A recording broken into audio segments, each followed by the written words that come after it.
사도행전 10장에 드디어 고넬료와 베드로가 만나는 것을 우리는 본문을 통해 보게 됩니다. 하나님의 만남이라고 말할 수 있고 준비된 만남이라고 말할 수 있겠죠. 그냥 만난 것이 아니죠. 그냥 지나친 것이 아니라 하나님께서 계획하신 대로 고넬료가 오늘 베드로를 만납니다. 그 만남을 통해 베드로의 입술을 통해 고넬료는 처음으로 예수 그리스도에 대한 복음을 듣게 됩니다.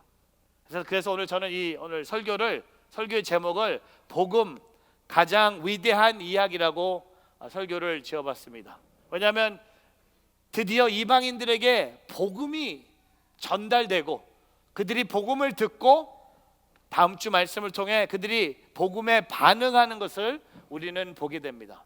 우리가 살다 보면 가장 아름다운 이야기를 들을 때가 있고요, 우리가 살다 보면 우리에게 가장 감동적인 이야기를 들을 때도 있고, 우리가 살다 보면 가장 슬픈, 가장 웃음이 나는 이야기도 들을 때가 있습니다. 그런데 오늘 제가 여러분께 나누고 싶은 이 복음, 영어로 gospel이라고 하죠. 또한 영어로 그 복음을 good news라고 합니다. 좋은 소식이라고 얘기하는데, 왜 복음만이 가장 위대한 이야기인지 제가 여러분에게 세 가지 이유를 말씀으로 함께 전하기를 원합니다. 복음이 가장 위대한 이야기, 첫 번째 이유는요, 모든 사람에게 필요한 복음이기 때문입니다. 복음은 한두 사람에게만 필요한 게 아니에요. 복음은 불쌍한 사람들에게만 필요한 것이 아니에요.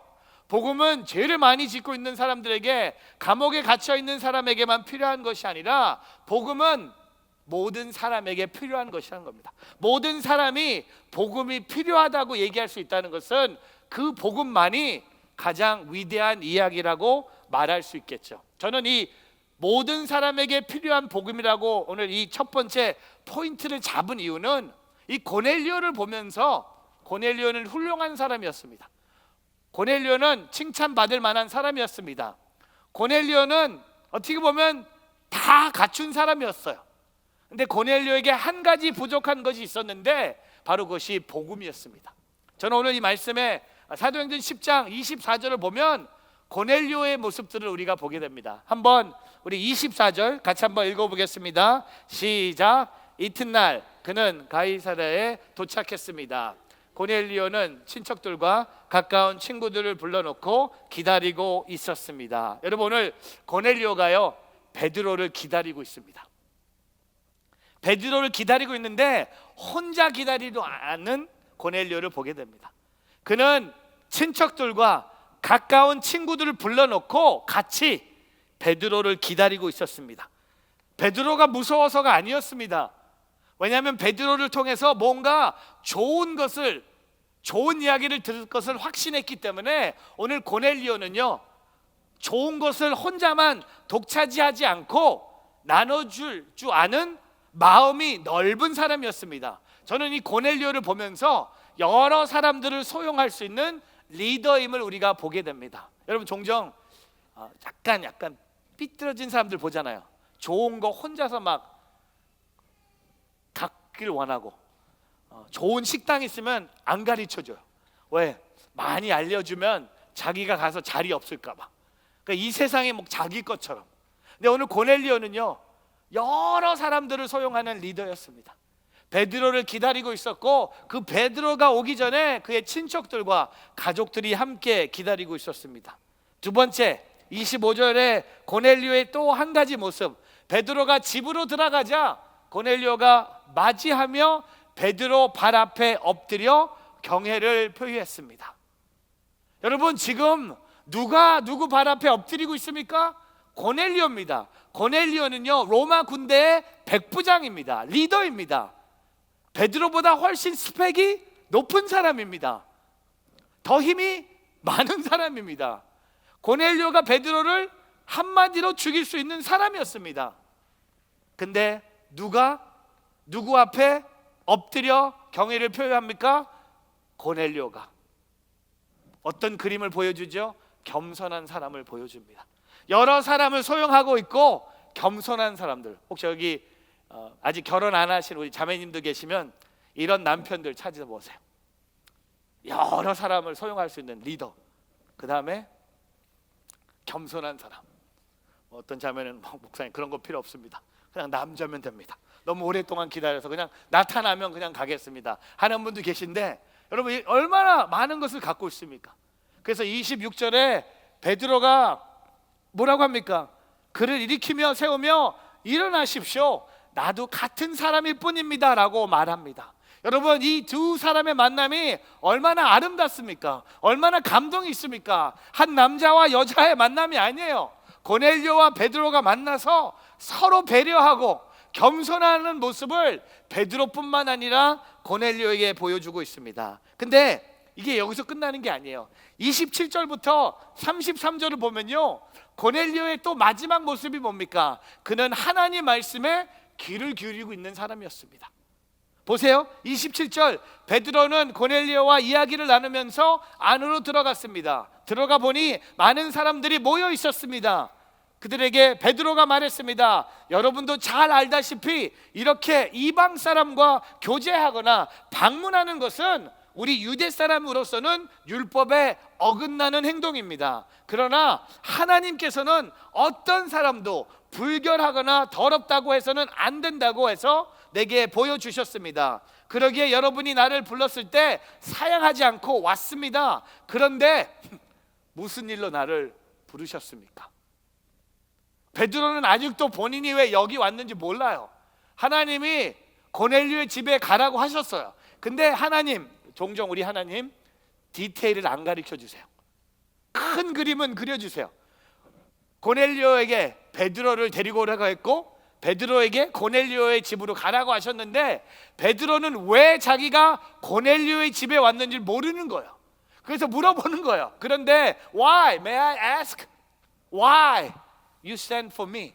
왜 나를 데리러 왔느냐 묻고 있는 거야. 그랬더니 30절에 고넬료가 대답했습니다. 4일 전 바로 이 시간 오후 3시쯤 내가 집에서 기도하는데 갑자기 빛나는 옷을 입은 한 사람이 내 앞에 서서, 고넬료야, 하나님께서 내 기도를 들으셨고 내가 가난한 사람들에게 베푼 것을 기억하고 계신다. 욥바로 사람들을 보내 베드로라고 하는 시몬을 불러라. 그는 바닷가에 살면서 가죽 제품을 만드는 시몬의 집에 손님으로 있다라고 말씀하셨습니다. 33절, 그래서 내가 즉시 당신을 부르러 보냈던 것입니다. 정말 잘 오셨습니다. 지금 여기 하나님 앞에 우리 모두 와 있으니 주께서 당신에게 명령하신 모든 것에 귀를 기울여 듣겠습니다. 여러분, 오늘 고넬료의 모습 마지막 뭡니까? 그는 하나님 말씀에 귀를 기울이고 있는 거예요. 여러 사람을 소용하는 리더, 겸손한 리더, 그 다음에 하나님의 말씀을 들을 준비가 된 사람이었어요. 근데 여러분 아세요? 고넬료에게 한 가지 부족한 게 있었어요. 완벽해 보였지만 완벽하지 않았어요. 고넬료에게 한 가지 부족한 게 뭡니까? 복음이 없었어요. 제가 종종 여러 사람을 만납니다. 제가 몇 년 전에 제주도에서 만난 우리 최 선생님, 제주도에 큰 고깃집을 하세요. 엄청날 거야. 흑돼지집, 2,000석이 넘는 흑돼지집. 같이 가서 이제 식사하고 막. 근데 이분을 만나보니까 너무나 좋으세요. 뭐 저한테 막 고기를 많이 줘서 좋은 게 아니라, 그것도 하나지만 너무 따뜻하시고 너무 재미도 있고 전라도 남자 시원시원해요. 근데 그 식당도 하시는데 술도 안 하시고 담배도 안 하시고. 근데 한 가지가 부족해요. 예수님이 없었어요. 예수님이 없어요. 그 따님이 저희 인투교회 오랫동안 다녀서 같이 이렇게 친교하다가 제가 그 가정 결혼식 주례도 하고, 그래서 한국에 가서 있었더니 제주도에 놀러 오라고 해서 갔더니 한 3박 4일 동안 흑돼지만, 그냥 돼지 몇 마리 먹었는지 모르겠지만 매일 갔어요. 점심 저녁, 점심 저녁, 점심 저녁. 아침에는 호텔에서 먹고 점심 저녁, 그냥 점심 저녁, 점심 저녁. 근데 이분 만나는데 너무 따뜻해요. 너무나 잘해주셨어요. 근데 이분의 아내랑 딸들과 얘기하면서 우리 아버지 너무 좋으신 분인데 예수님이 없어요. 그게 너무나 안타까운 거예요. 고넬료도 마찬가지예요. 다 있는데 예수님이 없어요. 여러분, 우리 주변에 그런 사람들 많잖아요. 공부도 잘했고 스펙 뭐 집안도 좋고 잘생겼고 돈도 있고 줄도 잘 섰고, 근데 복음이 없어요. 예수님이 없어요. 근데 오늘 왜 하나님이 베드로를 고넬료의 집에 보내셨을까 생각해 봤어요. 이 부족한 한 가지를 채우기 위해서 고넬료에게 복음을 주시려고 베드로를 보내주셨다는 겁니다. 여러분, 오늘 우리가 이걸 어떻게 적용할까 생각해 봤어요. 복음은 모든 사람에게 필요한 것인 것을 선포합니다. 복음은 한두 사람만 필요한 것이 아니에요. 복음은 모든 사람, 영어로 everyone이에요. 모든 사람, anyone이 아니에요. anyone, everyone 비슷하지만 복음은 모든 사람에게 필요한 거예요. 여러분, 가정에 복음이 필요한 사람이 있을 수 있어요. 부모, 남편, 여러분 자녀들, 또 여러분 일터에 예수님이 필요한 사람들이 주변에 가득 찼어요. 여러분 친구, 여러분 동창, 이분들에게 필요한 것은 돈이 아니에요. 권력이 아니에요. 어떤 승진이 아니에요. 어떤 좋은 집으로 이사 가는 게 아니에요. 그 영혼에게 필요한 것이 뭡니까? 주님을 모르는 영혼에게 필요한 것은 바로 예수 그리스도인 복음이라는 겁니다. 고넬료에게 복음이 부족했기 때문에, 복음이 필요했기 때문에 하나님은 베드로를 익숙하지 않는 곳, 익숙하지 않는 방법으로 베드로를 고넬료의 집으로 보내주셨다는 겁니다. 사랑하는 성도 여러분, 오늘 우리 주변에 복음이 필요한 사람들이 있습니다.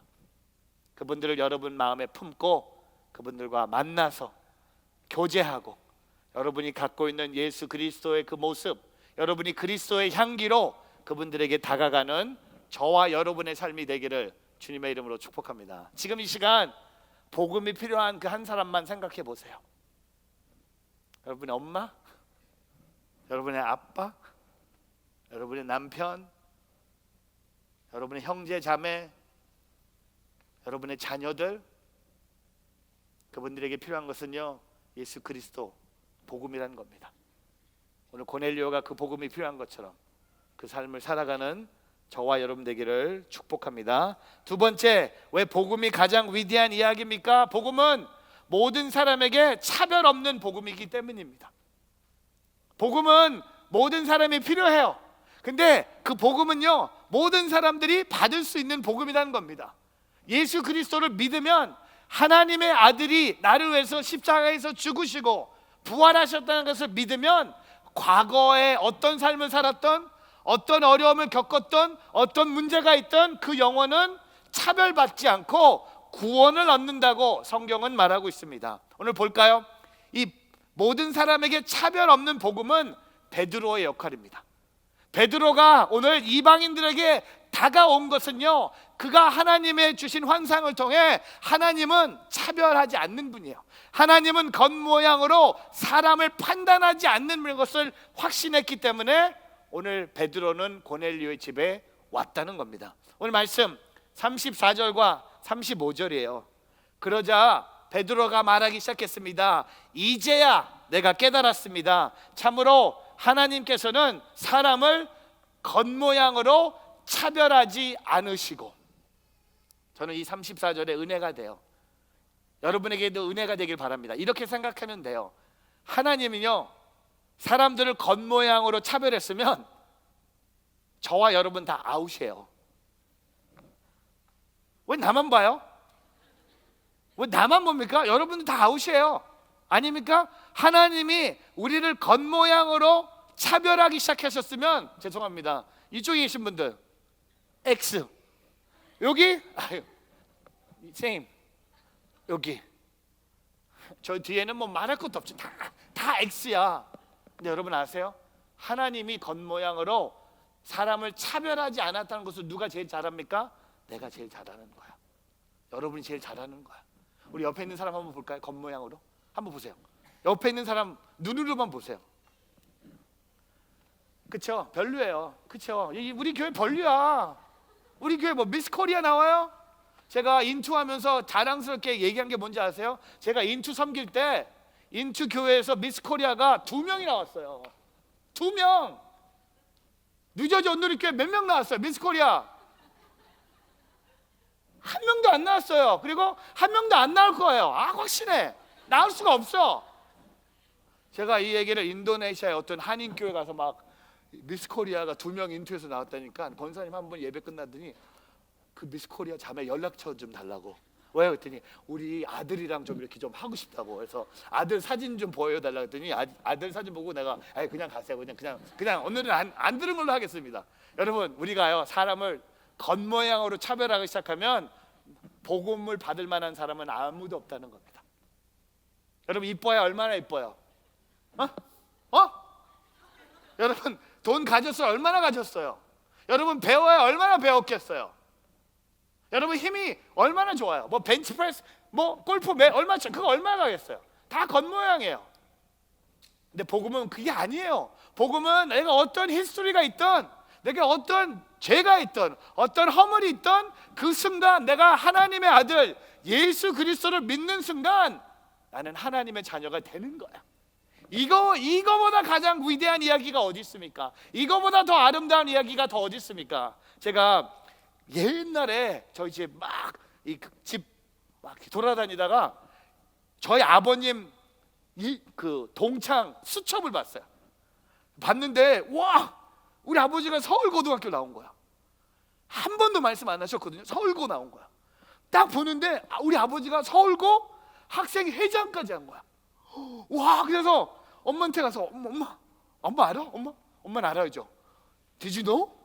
아빠가 서울고등학교 졸업했고 서울고 학생회장까지 했는데 엄마 아냐고. 그래서 엄마가 약간 슬픈 얼굴 이런 간증을 하시더라고요. 아빠가 서울고 열심히 다니다가 서울고 학생들의 꿈은 다 서울대 가는 거예요.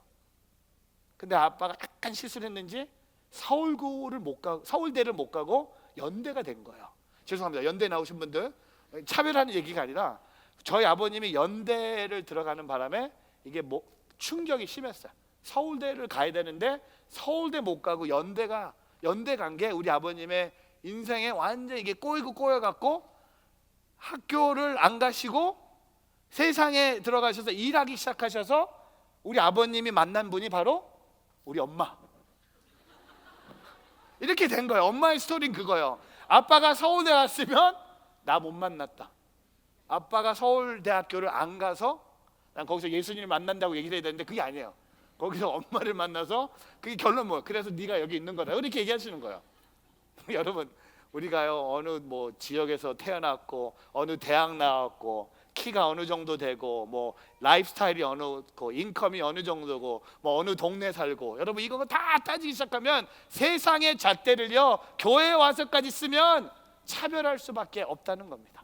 근데 복음의 역사는 그게 아니에요. 보세요. 35절에 하나님을 경외하고 의를 행하는 사람들이라면 어떤 민족이든 받아주신다는 겁니다. 여러분, 하나님을 경외하고 의를 행하는 사람들이면 여러분 혈통이나 국적이나 인간적인 조건으로 사람을 편애하지 않기를 바랍니다. 보세요. 그리고 마지막 43절에 오늘 뭐라고 얘기합니까? 모든 예언자들도 예수를 믿는 사람은 그 이름으로 죄 용서를 받게 된다고 증언했습니다. 여러분, 예수를 믿는 모든 사람,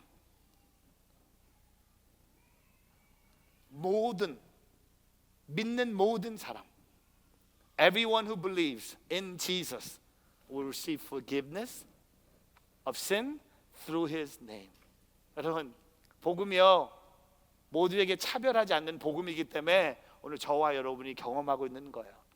저는 저와 여러분이 교회 다니면서 혹시 직장에 미워하는 사람 생기죠? 직장에 미워하는 사람에게 그 사람에게는 절대 복음이 전하고 싶지 않습니다 라고 얘기하지 않기를 바랍니다. 그 교회 와서 여러분하고 좀 안 맞는 사람 만나면 그 사람에게 난 꼴 보기도 싫어, 안 볼래, 같은 교회 다니는데 난 숨어 다닐래. 그거는 바른 신앙의 태도가 아니라는 겁니다. 교회 안에서 있는 같은 하나님의 자녀들을, 동일한 하나님의 자녀를 보지 않는 사람이 어떻게 세상에 나가서 잃어버린 영혼에게 복음을 전하겠습니까? 이 안에서 차별 없는 복음을 경험한 우리가 이 안에서 차별하기 시작하면 어떻게 밖에 나가서 차별 없는 복음을 전하겠습니까? 여러분, 제가 이렇게 적용하고 싶어요. 자신의 정체성을 복음에 두고 복음의 사람으로서 살아가기를 축복합니다. 교회 안에서 편견을 가지고 멀리했던 사람, 직장 안에서 편견을 가지고 멀리했던 사람에게 저와 여러분이 먼저 달려나가기를 주님의 이름으로 축복합니다. 여러분, 팀 켈러 목사님이 이렇게 말씀하셨어요.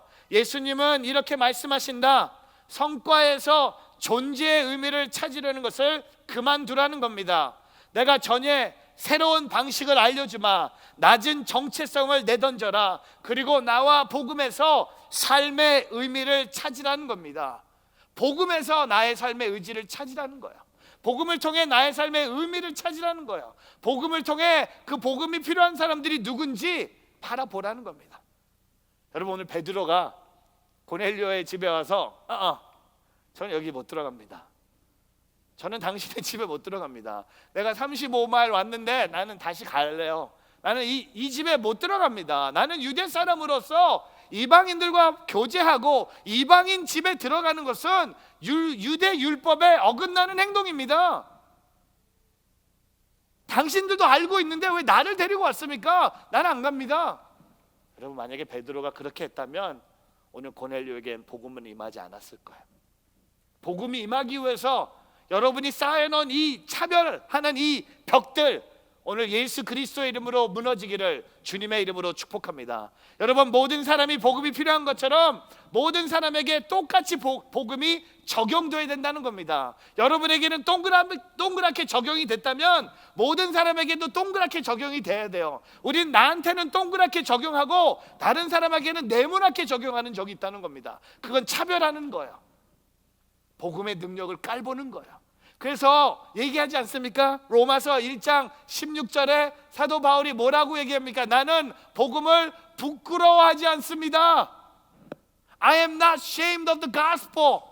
이 복음은 모든 믿는 사람에게 구원을 주시는 하나님의 능력이기 때문입니다. 여러분, 왜 우리가 복음을 부끄러워하고 있습니까? 복음을 차별하면 부끄러워할 수 있겠죠. 근데 그 복음이 모든 사람에게 차별되지 않는다면 부끄러워할 필요가 없는 거예요. 이 복음은 모든 믿는 사람에게 구원을 주시는 하나님의 능력이라는 겁니다.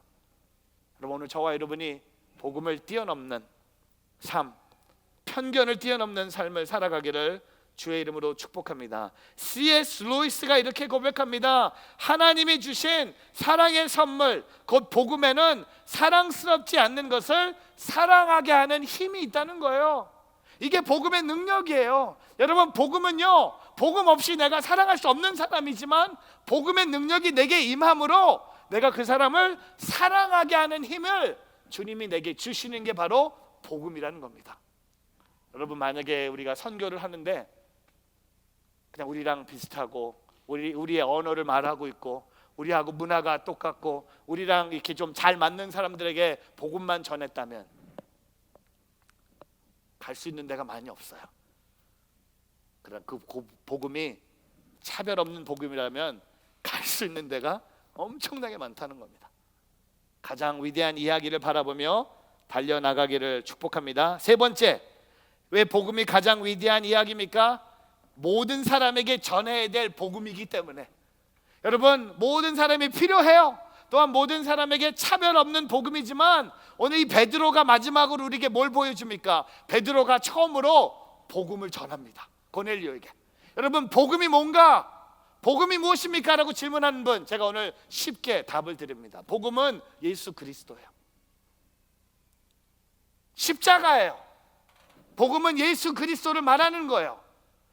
예수 그리스도가 나를 위해서 십자가에서 죽으시고 부활하셨다는 사건을 믿는 것이 바로 복음이라는 겁니다. 오늘 보세요. 베드로가 36절부터 40절에 고넬료의 모든 친지와 친구들과 가족들에게 복음을 전하는데 복음의 메시지가 뭡니까? 예수 그리스도예요.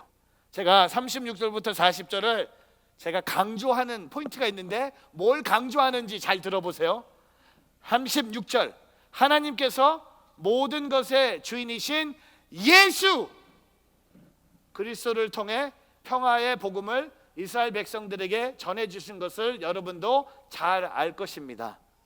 요한이 세례를 전파한 후에 갈릴리에서 시작해 온 유다에서 무슨 일이 일어났는지도 알 것입니다. 하나님께서 나사렛 예수에게 성령과 능력으로 기름 부으신 것과 하나님께서 예수와 함께 하심으로 예수께서 선을 행하시고 마귀의 능력 아래 짓들려 있던 사람들을 모두 고쳐주시며 두루 다니셨습니다.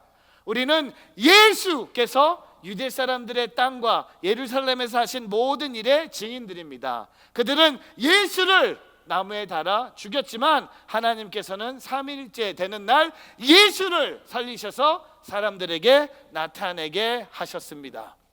제가 뭘 강조했죠? 예수예요.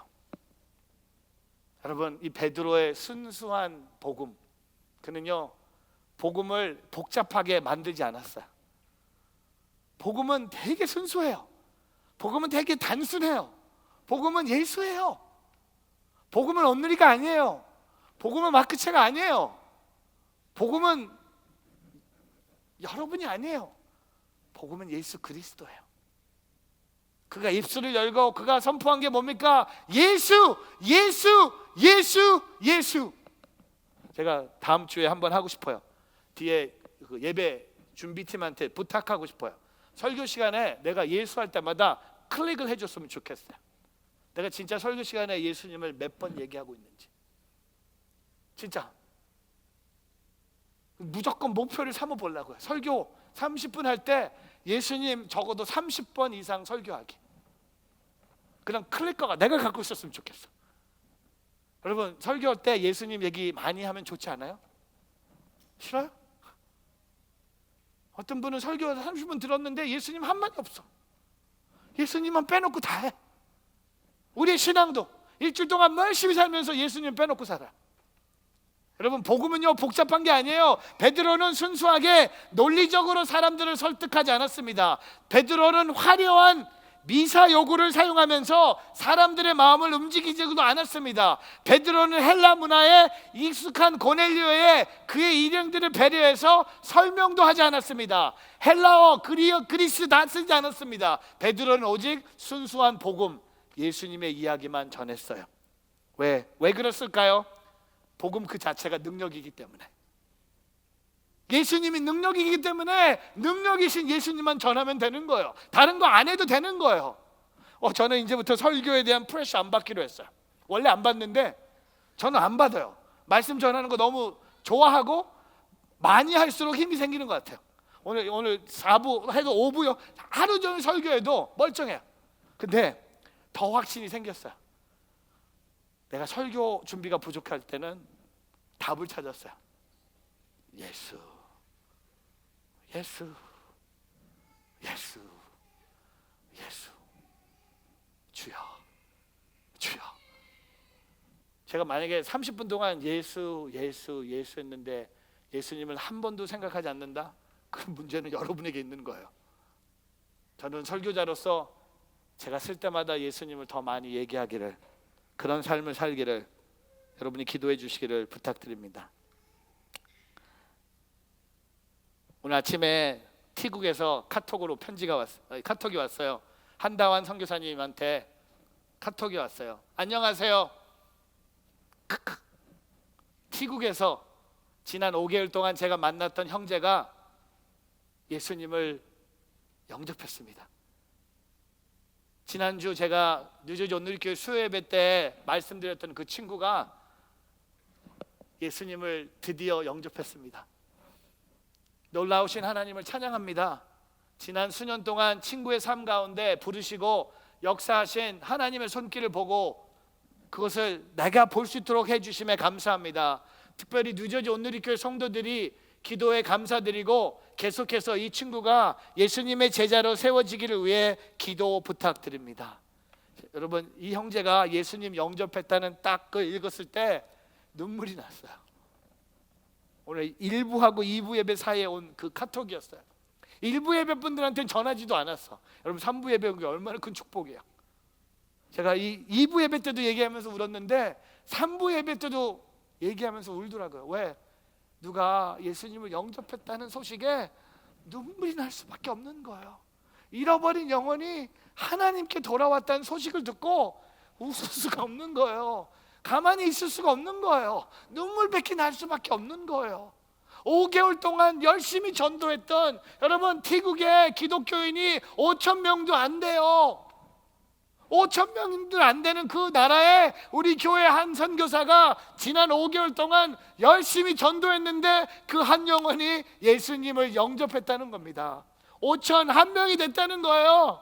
통계 업그레이드 하고 싶어요. 그 한 명이 누굽니까? 우리 교회에서 파송받은, 우리 교회 출신, 작년까지 여기서 평신도로 예배를 드렸던 한 가정이 그곳에 가서 복음을 전했고 한 영혼이 영접했다는 겁니다. 이거보다 더 좋은 소식은 없는 거예요. 이제 돌아와도 돼요. 아니, 나는 이렇게 보내려고요. 너무 잘한다, 오지 마.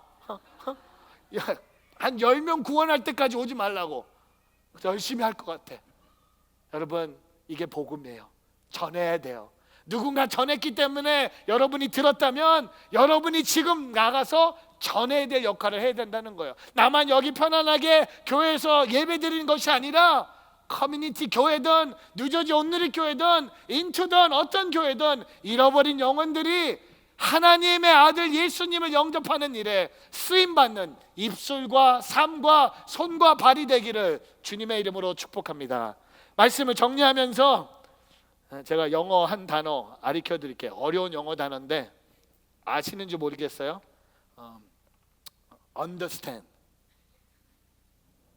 understand이라는 영어 단어. understand이라는 이해하다. understand이라는 영어 단어를 보면 두 단어가 이렇게 같이 믹스가 된 거죠. under, 아래, stand, 서 있다. 여러분, 복음은 뭐냐면요, 우리가 그 십자가 밑에 서 있는 게 복음이에요. 그걸 전하는 거예요. understand 하면 뭐 머리로 지적으로 이해한다? 아니에요. 다음에 여러분 understand를 들었을 때 그 understand는 뭘 얘기합니까? 내가 십자가 밑에 서 있고 그 나의 삶을 다른 사람에게 전하는 거야.